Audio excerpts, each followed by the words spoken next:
Ceci est un livre audio autogénéré par Google. Avant-propos. L'Amérique, comme tout pays, ne peut se résumer à 50 figures connues, étudiées sous toutes les coutures et dont certains écrivains pensent encore révéler quelques secrets. Les personnages hors normes de Lincoln, Hemingway, Sinatra ou Monroe font en effet rêver par un grandiose destin. Mais ce n'est qu'un nombre marginal par rapport à la population globale. Vivre en Amérique, y travailler, y voyager n'est pas s'encombrer le regard d'icônes historiques comme au cinéma lorsqu'on va voir un film, on a la vue limitée par des héros en carton placés devant les guichets. L'horizon est engorgé et ne permet plus d'apercevoir d'infimes, de microscopiques êtres humains qui, pour les médias, n'ont aucune valeur symbolique et ne méritent pas même une seconde d'attention. Nous les infiniment petits, les insignifiants et les oubliés de l'actualité, nous sommes quand même de chair et d'esprit et formons une chaîne de solidarité pour nous soutenir et nous entraider mutuellement. Lorsqu'un voyageur franchit des centaines, des milliers de kilomètres par les routes secondaires aux États-Unis, il ne rencontrera pas de sénateurs, de chanteurs à la mode, d'actrices à moitié dévêtues, de chroniqueurs tonitruants mais des gens simples qui bien souvent tentent de survivre ou de mener une vie normale. Elle pourrait sembler terne, voire même accablante aux yeux de nos grands spécialistes de l'Amérique.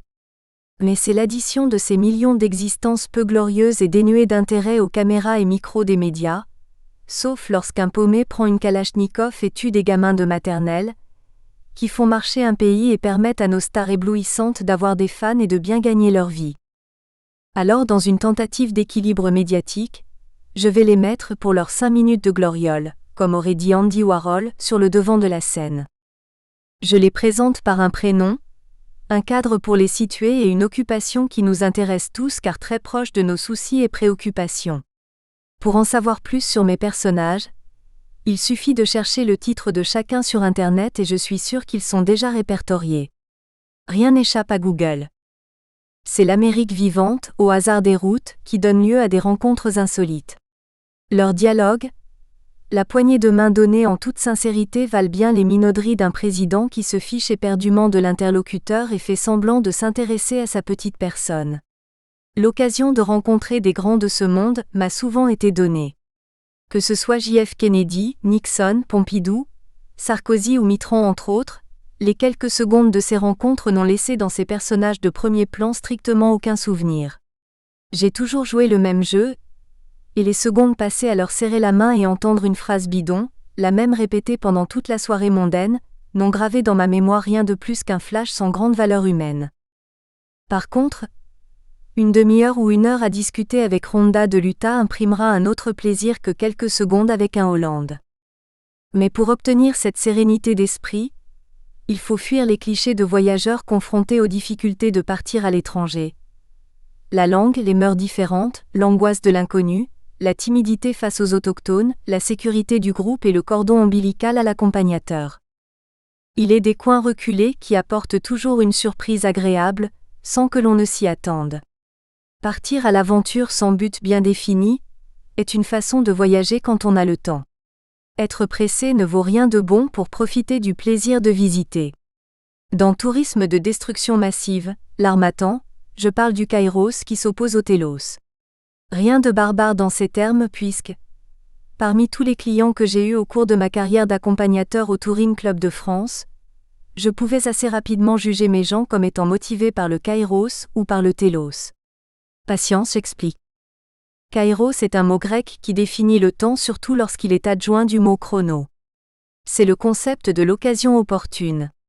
Soyons plus clairs, tout le long de notre journée, semaine, année puis vie, quand nous nous promenons, nous rencontrons des points de rupture. On doit choisir tout droit à gauche à droite.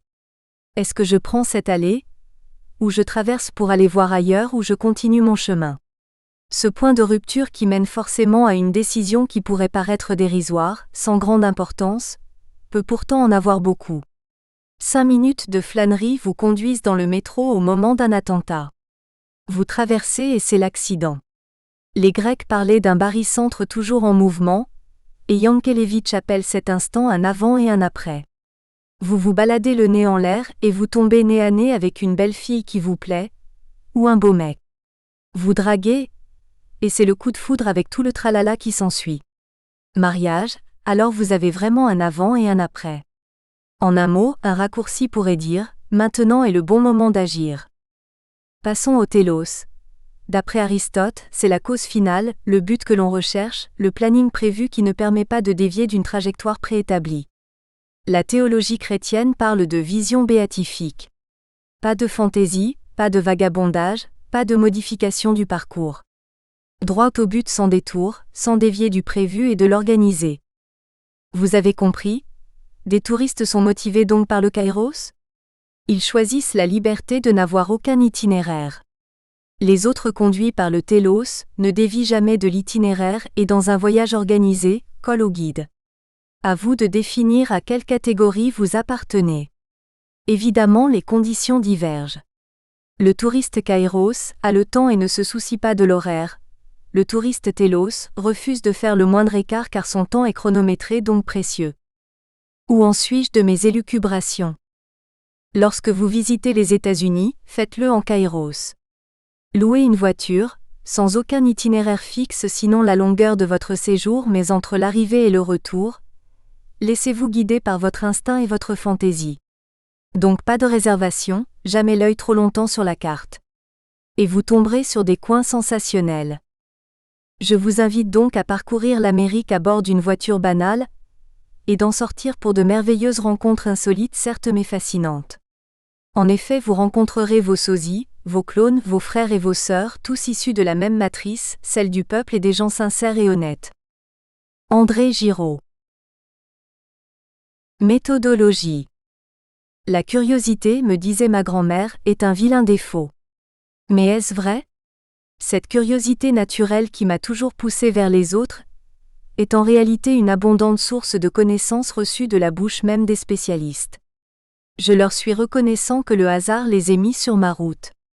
Mais est-ce le hasard ou une curiosité naturelle ? À vous de juger, cher lecteur. Afin de les classer, je ne dis pas catégoriser, je vais vous emmener d'état en état.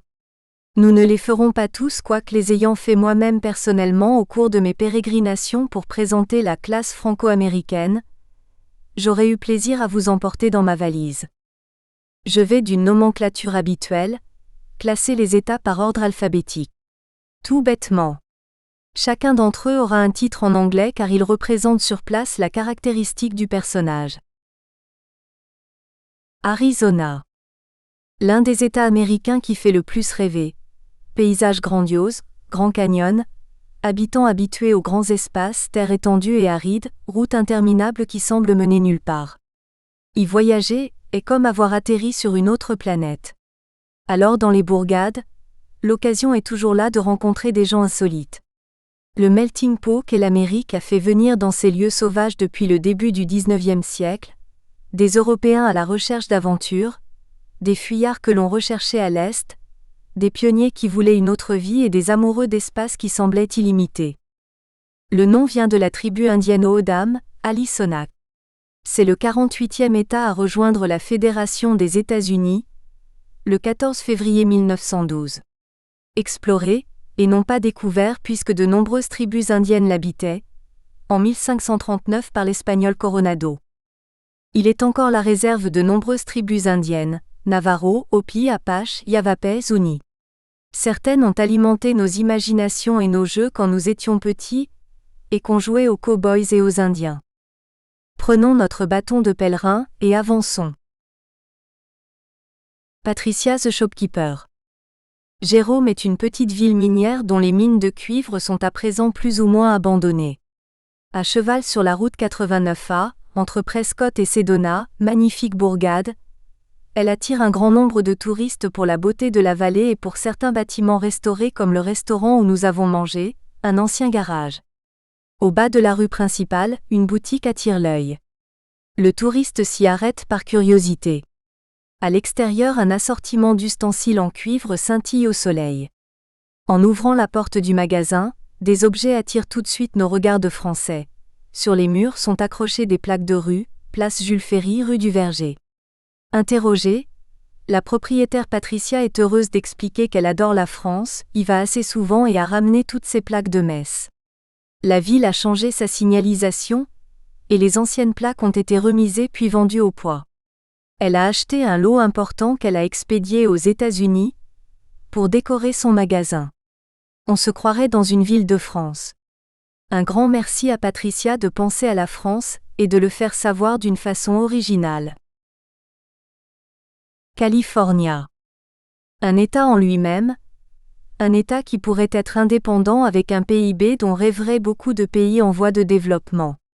Son parcours au sein des États-Unis a toujours suscité de l'enthousiasme depuis les ruées vers l'or, au développement extraordinaire des nouvelles technologies. Le paysage y est grandiose depuis les montagnes de la Sierra avec ses stations de ski à ses plages infinies, qui attirent des millions de touristes. Mais la population ressemble plus à une faune exotique qu'à une foule d'employés et de fonctionnaires. En devenir gouverneur est le fait d'homme du cinéma et du culturisme. Et ces parcs révèlent des trésors inestimables que certains savent exploiter. Gary, The California Winery Owner. Il y a tellement de surprises, bonnes sur les petites routes touristiques. La vitesse réduite permet d'observer et de s'arrêter quand quelque attraction attire votre regard. Sur la route 46, qui épouse parfaitement les contours des collines longeant le Pacifique près de Cumbria et donne cette impression d'être embarqué sur un grand 8, un étrange bâtiment surprend. De loin il ressemble à un château fort, genre 14e siècle tel qu'on le voit dans le cinéma hollywoodien. Des créneaux, des tours, de hauts murs avec des fenêtres en ogive. Le détour vaut peut-être le coup. Coup de volant à droite, et l'entrée monumentale nous accueille. Du bas du chemin, la façade est impressionnante. C'est une cave, winery. Des douves entourent le château qui porte le nom de Eagle Castle, château de l'aigle. L'intérieur, dès les énormes portes de chêne franchies, vous transporte dans le monde merveilleux du Moyen Âge. Les plafonds sont formés de voûtes et un long bar attend les clients. Claire, Patrick et Ray, tout sourire, vous attendent. Un verre vous est tendu pour goûter un rouge à la splendide robe. Tout à coup, quelle chance, apparaît le propriétaire. Gary est heureux de nous recevoir. Jovial, il parlera longuement de son chai et de ses vins. Les raisins utilisés sont du Merlot, Zinfandel, Syrah et Cabernet. Le domaine fait 24 acres, 9,7 hectares. Il produit 10 000 cartons de 6 bouteilles chacun par an qui sont surtout consommés en Californie. Très vite, je sympathise avec lui et il répond aimablement aux questions. Pourquoi un château avec douves ? Gary a beaucoup voyagé en Europe et il est d'origine européenne. Son père est allemand et sa mère portugaise. Normal qu'il pense à cave, sous la forme d'un château. Il a construit lui-même les gigantesques portes qui ferment le bâtiment et au-dessus desquelles trône une herse. Il n'a fait que copier les portes de celles qu'il a vues à Budapest. Sa femme Mary Lou s'est occupée de la décoration intérieure, les plafonds, les poutres. Le lieu est si grandiose qu'il sert pour des réceptions, mariages, high school proms, fêtes pour lycéens en fin d'année scolaire. Un film a même été tourné sur place. Certains de ses voisins, un tantinet jaloux du succès de sa cave, pensent que c'est Disneyland qui a construit l'ensemble. En tout cas, si vous prenez la 46 pour aller visiter Hearst Castle, l'incroyable demeure du roi de la presse William Hearst, n'oubliez pas de vous arrêter au Eagle Castle, vous y serez reçus comme des rois. Facile à trouver, le bâtiment est remarquable. Nous quittâmes la cave Eagle Castle, avec sous le bras une bonne bouteille de vin à l'effigie des jeunes mariés royaux d'Angleterre. L'un des ancêtres de Gary venait d'Angleterre et avait été membre de la House of Commons, Chambre des députés. Joe's, The Grape Pickers Group Manager. Avant de voir arriver le vin sur la table, il y a toute une procédure qu'il faut suivre avec minutie, ce sont les vendanges. Joe's est celui qui s'en occupe sur un grand domaine à cheval sur la route 41. D'origine mexicaine, il vit aux États-Unis depuis 28 ans.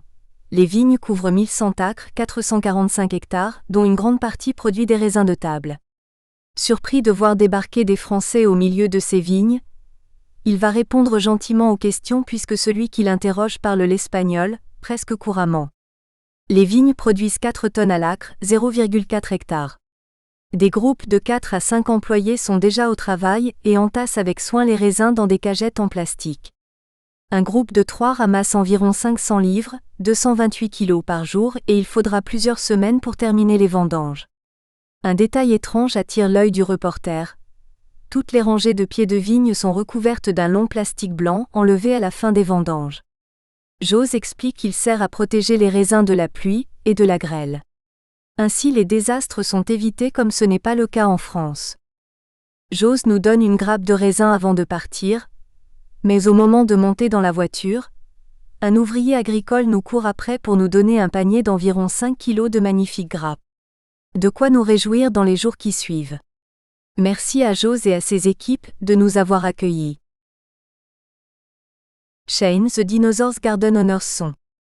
La route 41, Road 41, est vraiment un chemin plein de surprises comme le sont toutes ces petites routes paisibles de campagne. À un virage, un monde fantastique nous attend. Un jardin en pente sur lequel s'ébattent une bonne trentaine de dinosaures. Quel est l'individu qui a pu décorer un tel lieu? Curieux, nous arrêtons la voiture. Le temps n'est pas compté pour ceux qui voyagent avec l'attitude Kairos, et à pied nous montons vers la maison. C'est Shane qui nous reçoit, étudiant, il est là par hasard. Il nous explique que c'est l'idée de son père qui un jour a reçu d'un ami un dinosaure en métal qu'il avait fabriqué. Il l'installa alors au beau milieu de son jardin. Puis un autre. Enfin 30 vinrent élire domicile sur ce beau terrain en pente. Mais les visiteurs, nombreux en été, peuvent monter jusqu'à la maison car il y a une boutique qui vend des planches de surf faites par le père. Le Pacifique avec ses vagues géantes est à 20 km. Très sympathique visite. Garrett en route, The Future Adventurous Sailor. Une bourgade à ne pas manquer, Morro Bay au bout de la route 41 sur le Pacifique. Un énorme rocher barre le port et sert de décor à de belles photos. Comme il est midi, il est temps de choisir un restaurant. Isolé en bord de mer, il est décoré de motifs hawaïens. Son nom, Arbor Hut. Près de la vaste baie vitrée donnant sur le port, nous nous installons. Il y a très peu de monde, la saison des troupeaux de touristes est terminée. Quelques locaux sont là pour déguster une bière et du poisson. Le menu intrigue, surtout la page des huîtres et elle vaut la peine d'être reproduite. Oyster Rockefeller, Spinach, Cream Cheese. Oyster Imperial, Spinach, Sherry, Romano Cheese, Parmesan and Baby Shrimps. Oysters Kilpatrick, Bacon, Green Onions, Worcester Sauce. Oysters Franklin, Mesquite Broiled in the Shell with Fresh Garlic Butter. Ces plats d'huîtres semblent excellents et originaux. J'opte pour le dernier, Oysters Franklin. Un délice. Mais à travers la vitre, un incident bizarre se déroule. Sur un vieux rafio en cours de restauration, 3 jeunes gens viennent de monter. L'un d'eux allume un feu de barbecue. Les flammes s'élèvent dans le ciel. Mais il va bien mettre le feu au bateau. Tranquillement, il sort des hamburgers et des saucisses et s'apprête à les faire cuire. Il faut à tout prix que je parle à ces jeunes, me dis-je. Après le café, on se dirige vers la barrière du ponton qui indique « No trespassing ». Rigolade pour nous, on y va quand même. Intrigués, les jeunes lèvent la tête quand on arrive à leur hauteur. Présentation, ils sont heureux de parler avec nous. Le propriétaire du rafio est Garrett, qui y vit avec sa compagne Ruth. Daniel n'est que de passage. Le bateau a été acheté au mois de mai, pour un coût de $5 500. À style, nous dit Garrett, traduisez une affaire. Il fait 49 pieds de long, environ 16 mètres. Il faut, explique Garrett, enlever la vieille peinture pour retrouver le bois original qui était verni. Cela prendra quelques semaines, mois. Il ne savait pas trop mais il avait le temps puisque ce bateau était devenu sa vie. Ruth travaillait dans un hôtel proche comme réceptionniste, un revenu qui assure la subsistance du couple. Ils possédaient un plus petit bateau avant, et ils avaient fait la côte mexicaine. Avec celui-là plus grand, ils peuvent traverser l'Atlantique et venir en France, nous voir. Après avoir échangé nos emails, ce qui est fait avec tous ceux que nous avons rencontrés, on se serre la main. Il était temps que nous partions. Les hamburgers sur le barbecue commençaient à ressembler à du charbon. Cheryl, Work Study at the Esalen Institute. Au bord de la route 1, de nombreux endroits sont aménagés pour permettre aux automobilistes de s'arrêter pour contempler la magnifique côte. Au contraire de la Côte d'Azur, les habitations sont très rares car le bord de mer est protégé. Sur l'une de ces aires de stationnement, une femme apparut. Elle venait de terminer une longue montée sur une colline voisine. Ce qui attira immédiatement étaient ses chaussures. Elles ressemblaient à une paire de gants séparant distinctement chaque doigt de pied. Elle sourit, et expliqua que cette forme de chaussure l'aidait à mieux grimper comme si elle était pieds nus. La conversation dévia sur ce qu'elle faisait en Californie. Elle était américaine et vivait depuis 10 ans en Nouvelle-Zélande, et avait ouvert un cabinet de massage thérapeutique. Elle était revenue aux États-Unis pour suivre un programme d'échange à l'Institut Esalen. L'entrée de cette institution sur la route 1 était dissimulée derrière une végétation dense. Seule une grande pancarte anonyme indiquait l'entrée du centre. Très peu de visiteurs se rendent compte de l'importance de cette institution considérée comme l'une des meilleures retraites pour méditation. Sur un terrain coincé entre une falaise qui dominait le Pacifique et la chaîne de collines qui dominait la côte. D'une superficie de 120 acres, 50 hectares, l'Institut compte des cascades, des sources d'eau minérale qui coulent de la falaise. L'endroit était idéal pour instaurer un tel lieu de méditation. Créé en 1961 par 2 étudiants, Mike Murphy et Richard Price, surpris au cours d'une excursion de trouver un lieu aussi magique, il a à présent une réputation mondiale et les 300 participants qui y séjournaient en ce jour venaient des 4 coins de la Terre. Cheryl participait à un programme d'échange. Elle travaillait 35 heures par semaine en échange de son hébergement et de sa nourriture. Elle payait quand même. Nous espérons que vous avez apprécié cet aperçu. Pour continuer à écouter ce livre audio sur Google Play Livres, utilisez le lien dans la description de la vidéo.